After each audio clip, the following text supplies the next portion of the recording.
नमस्कार मंडळी, लग्नानंतर होईलच प्रेम या मालिकेच्या आजच्या भागामध्ये जीवा आणि काव्याचे सत्य सर्वांसमोर येणार आहे। आता इथे काव्य आणि जीवा रस्त्यावर भेटलेले असतात। जीवाच्या बाईकमधील पेट्रोल संपलेलं असतं आणि काव्याची ओढणी तिच्या सीट खाली सापडलेली असते, म्हणून दोघे एकत्र बोलत असतात। आता इथे काव्या जीवाला म्हणत असते, माझी ताई आहेच एवढी गुणी, त्यामुळे तू तिच्या प्रेमात पडला आहेस।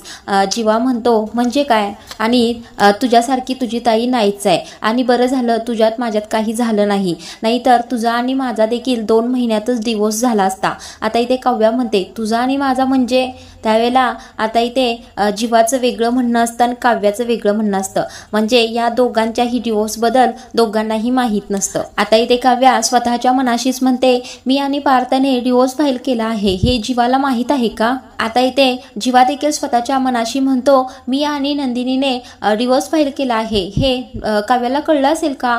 अरे जीवा जरा शांत बस ना, तोंड बंद ठेव, असं तो स्वतःच्याच मनाशी बोलत असतो। आता इथे काव्या म्हणते, जे बोलायला नको होतंस ते बोलून गेलास माझ्या समोर, आता मी हे का बोललो, कसं बोललो, या गोष्टींचा विचार करत मंदासारखा माझ्या समोर उभा राहू नकोस। आणि हा काय म्हणालास मगाशी, मी माझ्या ताईकडून काही शिकले नाही, तू तरी कुठे तुझ्या भावाकडून काही शिकला आहेस, कुठे तुझी मूर्खासारखी वायफळ बडबड, आणि कुठे तुझा पार्थ समजूतदार भाऊ। आता पार्थची स्तुती ऐकून जीवा म्हणतो, तुझे टॉन्ट्स कळतायत मला। त्यावेळेला काव्या म्हणते, वळले असते तर बरं झालं असतं। आता इथे जीवा म्हणतो, तू देखील गप्प बसलीस तर आनंद होईल मला, गप्प बसशील का। आता इथे काव्या चिडून म्हणते, तू इथून गेलास तर मला आनंद होईल। जीवा म्हणतो, पुन्हा तेच बोलतेस तू, गाडीतील पेट्रोल संपलं आहे माझ्या। आता इथे काव्या थोडीशी नाराज होऊन म्हणते, ढकलत ढकलत चुकीच्या ठिकाणी पोचलास ना तू, आता ढकलत ढकलत योग्य ठिकाणी पोच। आता इथे जीवा म्हणतो, अरे हो ते देखील बरोबरच आहे की, तसंही इथे लोकांचे टोमणे ऐकण्यात उभारण्यापेक्षा गेलेलं बरं, कशाला टाइम वेस्ट करायचं, असं म्हणून जीवा तेथून निघूनच जात असतो।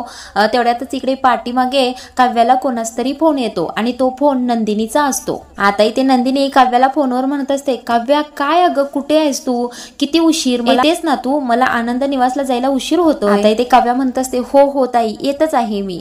नंदिनी म्हणते, अगं ये पटकन, गणपती विसर्जनाला उशीर होईल। आता इथे काव्या म्हणते, अगं हो तुला विसर्जनला जायचं होतं ना, डोंट वरी मी येते, पटकन येते। आता इथे काव्य हा पुन्हा सीट मध्ये तिची ओढणी अडकलेली काढायला लागते आणि तेच पाहतो जीवा। आता इथे जीवा मागे वळून येतो, काव्यासमोर येतो आणि म्हणतो, अजूनही तुला माझी हेल्प नको आहे का, माणुसकी म्हणून हेल्प करणार आहे तुला, करू का। आता इथे जीवा काव्याची ओढणी काढण्यासाठी प्रयत्न करत असतो। काव्या जीवाकडे पाहत असते, जीवा देखील काव्याकडे पाहत असतो आणि प्रयत्न करता करता ओढणी त्या सीट खालून निघते, पण ती ओढणी फाटून निघते। आता ओढणी फाटलेली पाहून काव्या जीवाकडे पाहत असते। आता जीवा इथे सीटच्या आतमध्ये डिग्गीत काव्याची चावी अडकलेली असते, म्हणून थोडे प्रयत्न करून ती सीट उचलून डिग्गीमधील चावी काढून देतो। आता इथे जीवाने मदत केलेली पाहून काव्या म्हणते, ऐक ना पेट्रोल देते तुला मी। त्यावेळेला जीवा म्हणतो, नको, लगेच उसणं फेडायची गरज नाहीये, असंही मी तुला मदत नंदिनीला त्रास होऊ नये म्हणूनच केली आहे। तुला घरी पोचायला उशीर झाला असता आणि नंदिनीला गणपती विसर्जनाला उशीर झाला असता, आणि तसं झालं तर नंदिनीला खूप त्रास होईल म्हणून तुला मी मदत केली। आता इथे काव्या म्हणते, माहिती आहे रे, माहिती आहे तिला त्रास होईल, तिची खूप काळजी आहे तुला माहित आहे मला, म्हणूनच मी पेट्रोल देत आहे, वेळेत पोहोचशील ना तिच्यापर्यंत, आता कशाला ॲटिट्यूड दाखवतोय। आता इथे जीवा काव्याचं असं ऐकून म्हणतो, ऐक ना मोकळं केलंय ना तुला मी, मग कशाला माझ्या ॲटिट्यूडशी तुला काय फरक पडणार आहे, दे पेट्रोल, असं जीवा म्हणतो। पण काव्या आता चिडून म्हणते, नाही देणार, खड्ड्यात जा, असं म्हणून काव्या निघून जाते। आता येथील गणपती विसर्जनाचा घरातील सीन दावला आहे, सर्वांची घाई गडबड सुरू असते। युग मोबाईल घेऊन सोप्यावर बसलेला असतो, पार्थ मोबाईलवर कोणाशी तरी बोलत असतो आणि नंदिनी आणि मानिनीची गणपती विसर्जनाची तयारी सुरू असते। तेथे मिथुन काका देखील असतात। आता इथे मिथुन काका म्हणत असतात, वहिनी उत्तर पूजेची तयारी झाली का सगळी। आता इथे मानिनी युगला म्हणते, युग मोबाईल मध्ये डोकं घालून काय बसलायस, ये इकडे मदत कर थोडी। आता इथे मिथुन काका म्हणत असतात, अरे ऐक ना जरा, आता यांची सर्वांची घाई सुरूच असते. तेवढ्यात वसू आत्या आणि रम्या तेथे येतात आणि म्हणतात, मानिनी आम्ही काही मदत करू का? त्यावेळेला मानिनी म्हणते, हो करा ना. आता इथे हे मानिनीचं ऐकून सर्वांना थोडा आश्चर्यच वाटतं. दूर जाऊन बसा आणि आरती सुरू झाली की मग या. आता हे मानिनीचं बोलणं ऐकून रम्या आणि वसू आत्या तेथून बाजूला जातात. आता इथे नंदिनी मानिनीला म्हणते, आई गणपतीचा हा हार काढू का? त्यावेळेला मानिनी म्हणते, नको, जाईस तोपर्यंत गणपती बाप्पा कसे सजले धजलेले पाहिजेत. आता इथे पार्थ म्हणतो, हो हो बरोबर आहे. अगं बरं हा जीवा कुठे आहे? मी गणपती धरल्यानंतर हा ड्राईव्ह करेल ना. आता इथे मिथुन काका म्हणतात, हो तो गेला ते गेलाच. नंदिनी याला कधीही कुठलंही काम सांगत जाऊ नको तू. याला लग्नाचे कपडे आणाय सांगितल्यानंतर तो बारशाचीच कपडे घेऊन येईल. आता इथे मिथुन काका म्हणतात, this is a careless hopeless boy, I don't like this. असं म्हटल्यानंतर सगळेच हसायला लागतात. आता इथे नंदिनी म्हणते, ते काय झालं ना मिथुन काका, सगळं गणपती विसर्जनचं ट्रॅफिक लागलं ना, त्यामुळे त्यांना उशीर झाला असेल. तेवढ्यातच इथे आता सगळेजण हू करतात. मानिनी म्हणते, घेतली नवऱ्याची बाजू लगेच घेतली. आणि मानिनी म्हणत असते, त्यात जीवाला फोनही करता येत नाही, गदडा घरीच फोन विसरून गेलाय, असं म्हणतच असते. तेवढ्यातच काव्या तिथे येते. आता काव्या मात्र थोडी नाराजच असते, उदास असते. तेवढ्यातच मानिनी म्हणते, बघा काव्या ही जीवानंतर गेली तरी सुद्धा जीवाच्या अगोदर घरी आली. त्यावेळेला मानिनी काव्याला म्हणते, काय ग तुला वाटेत कुठे बाय चान्स जीवा दिसला का? आता इथे काव्या जरा जास्तच टेन्शन मध्ये येते आणि मानिनी म्हणते, अगं कधीचा गेलाय तरी सुद्धा अजून घरी आला नाही तो. आता इथे पुन्हा मानिनी काव्याला म्हणते, बरं मला सांग तू विसर्जनाला येणार आहेस ना? त्यावेळेला काव्या म्हणते, हो हो येणार आहे. आता इथे मानिनी म्हणते, जा मग आवर, छान साडी नेस, दागिने घाल, सुंदर दिसायचंय ना. आता इथे पार्थ म्हणतो, हा म्हणजे बाप्पांसोबत गौर सजल्यासारखं वाटेल. आता इथे मानिनी पटकन पार्थला म्हणते, फाजीलपणा करण्यामध्ये तू बरोबर बाबांच्यावर गेलाय. तेवढ्यात आता इथे मिथुन काका म्हणतात, आय लाईक धिस, असं म्हणून सगळेच हसायला लागतात. तेवढ्यातच मानिनी म्हणते, तुम्ही गप्प बसा, तुम्ही अशी वायपळ बडबड करताना म्हणूनच महत्वाच्या गोष्टी विसरल्या जातात. मागच्या वर्षी आठवतंय ना, चांदीचा मूषक घेऊन गेला होता आणि विसर्जन केला होता. आता इथे नंदिनीला रेखाताईंचा आनंद निवास मधून फोन येतो. आता इथे नंदिनी फोनवरचं बोलणं ऐकते, फोन ठेवते आणि मानिनीला येऊन म्हणते, आई आनंद निवास मध्ये जीवा पोहोचले आहेत. त्यांच्या गाडीमधील पेट्रोल संपलं होतं ना, त्यामुळे ते डायरेक्ट आनंद निवासलाच पोहोचले आहे. तेवढ्यातच इथे पार्थ म्हणतो, याला ना शायनिंग मारत फक्त गाडीवर फिरायचं असतं, पेट्रोल टाकत नाही कधी हा. तेवढ्यातच मिथुन काका इथे म्हणतात, अब्सेंटली राईट, त्याची बाईकच विकतो आणि छोटा मोठा बिझनेस करतो मी. आय डोंट लाईक दिस. वेळेचं काही महत्व आहे की नाही? आता मिथुन काका इथे गंमत करतच असतात. तेवढ्यात मानिनी म्हणते, नको तुमचा बिझनेस नको. आता इथे मानिनी नंदिनीला म्हणते, अगं नंदिनी तू जा आनंद निवासला, नाहीतर विसर्जनामुळे तुला ही ट्रॅफिक लागेल. आता सर्वजणच आपली आपली कामं आवरायला घेतात. आता इथे नंदिनी काव्याला सांगत असते, येते मी आणि सगळं इथलं छान कर, नीट आवर, विसर्जन छान झालं पाहिजे. आता इथे काव्याला असं टेन्शन मध्ये पाहून नंदिनी म्हणते, काव्या टेन्शन मध्ये दिसतेस खूप, काही टेन्शन आहे का तुला? आता इथे काव्या चांगलीच टेन्शन मध्ये असते. ती म्हणते, टेन्शन आलंय ग ताई, सगळं ठीक होईल ना? ते नंदिनी म्हणत असते, अगं काय झाले तुला, काय ठीक होईल? त्यावेळेला मानिनी तेथे आणि म्हणते, काय ग काव्या काय झालं? अगं बाई बाप्पांचं विसर्जन होणार म्हणून तू नाराज झाली आहेस का? येणार आहेत पुढच्या वर्षी बाप्पा. आता नंदिनी म्हणते काव्याला, अगं वेडी मुलगी आहेस तू, रडू नकोस आता, असं म्हणते आणि नंदिनी आनंद निवासला निघते. तेवढ्यातच इथे आता पार्थ येतो, दही पोहे झाले असं म्हणत येतो. आता इथे काव्याला नंदिनी सोबत बोलताना डोळ्यामध्ये थोडं पाणी आलेलं असतं. ते पाहून पार्थ म्हणतो, काय झालं, ह्या का रडत आहे? कोणी काही बोललं का? तेवढ्यातच पार्थ लगेच इथे मोठ्या सुरात म्हणतो, आई काय बोललीस का माझ्या बायकोला? आता मानिनी ते पार्थचं बोलणं ऐकून म्हणते, मी बोलेन का? आता इथे मिथुन काका म्हणतात, अरे कोणाची हिंमत आहे यांना बोलायची, फायर ब्रेड आहेत त्या. काय काव्या, उलट कोणाला तरी बोलायचं असेल तर यांची मदत लागते आम्हाला. काय काव्या बरोबर आहे ना? आता इथे मानिनी म्हणते, आधार आहे माझा काव्या, माझा आणि नंदिनीचा आधार आहे काव्या ही. हो ना काव्या बरोबर आहे ना? या घरावर काही आच आली तर पदर खोचून सामना करेल काव्या. हो ना काव्या बरोबर आहे ना? असं बोलतच असते. तेवढ्यातच काव्याच्या फाटक्या ओढणीकडे मानिनीचे लक्ष जाते. आता इथे मानिनी म्हणते, अगं ओढणी कशाने फाटली? आता इथे काव्याला ओढणी सीट खालून काढताना फाटली आहे हे आठवतं, पण मानिनी सोबत खोटं बोलते. काय झालं ना, ते घराबाहेर पडताना आपल्या दाराच्याच कडीमध्ये अडकून ओढणी फाटली. आता इथे मानिनी म्हणते, अगं एवढंच ना, ठीक आहे फाटू दे, तुला काही लागलं नाही ना? त्यावेळेला काव्या म्हणते, नाही हा मग ठीक आहे. आता मानिनी म्हणते, जा छान आवर, तुझ्या तुझ्या रूम मध्ये दागिने ठेवले आहेत ते देखील घाल. आता इथे काव्या रूम मध्ये निघून जाते. तिच्या पाठोपाठ पार्थ देखील असतो. आता मानिनी म्हणते चल चल तू चल तिकडे बघ चल. आता इथे मिथुन काका मंजूला हाक मारत असतात पण ती काही येत नाही. जाऊ दे तिकडे म्हणतात आणि गणपतीच्या विसर्जनाच्या तयारीला लागतात. आता इथे गणपतीच्या विसर्जनाच्या अगोदर आरती सुरू आहे. आरती छान काव्याने आणि पार्थने धरलेली असते. आरती करता करता पार्थ काव्याकडे वारंवार पाहत असतो आणि युग मात्र इथं थोडंसं घाबरलेला दाखवला आहे. वसु त्या युगकडे पाहत असतात. आता इथे आरती करून होते. पार्थ म्हणतो गणपती बाप्पा मोरया, सगळ्यांना आरती देतो. आता इथे पुन्हा काव्या टेन्शन घेताना दाखवला आहे. पार्थ आरतीचं ताट आणून काव्याच्या हातात देतो आणि गणपती बाप्पांना नमस्कार करतो. आता इकडे जीवा आणि नंदिनीचा सीन दाखवला आहे. जीवा आनंद निवास मधील गणपती विसर्जन करून येतच असतो. सोबत नंदिनी देखील असते. आता इथे जीवा म्हणतो मस्त विसर्जन झालं ना गणपतीचं. नंदिनी म्हणते हो खूपच छान झालं. आता इथे नंदिनी म्हणते गणपती आले आणि गेले सुद्धा. आपल्या घरी आणि आनंद निवास मध्ये खूपच मोकळं मोकळं वाटेल ना. आता इथे जीवा म्हणतो आणि हीच सगळ्यात वाईट फिलिंग असते. आपल्या घरातीलच कोणीतरी घर सोडून जात आहे असं वाटतं. किती अटॅचमेंट होते ना बाप्पाशी. आता इथे जीवा म्हणतो गणपती बाप्पा कधी जाऊच नाही असं वाटतं. म्हणजे बघ ना गणपती आणताना आपण किती उत्साहाने आनंदाने गणपती बाप्पा मोरया म्हणतो. त्यावेळेला सगळ्यांच्या चेहऱ्यावर आनंद असतो. आणि तेच गणपती विसर्जन करताना आपण गणपती बाप्पा मोरया म्हणतो. त्यावेळेला सगळ्यांचा कंठ दाटून आलेला असतो. डोळ्याच्या कडा पाणवलेल्या असतात. आता इथे नंदिनी म्हणते हे सगळं त्याच वेळेला होतं ज्या वेळेला जीव जडलेला असतो. तो एकदा जडला की येण्याची आतुरता असते तसंच जाण्याचं वाईट देखील वाटतं. आता नंदिनीच्या अशा बोलण्याने जीवा थोडासा निराश होतो.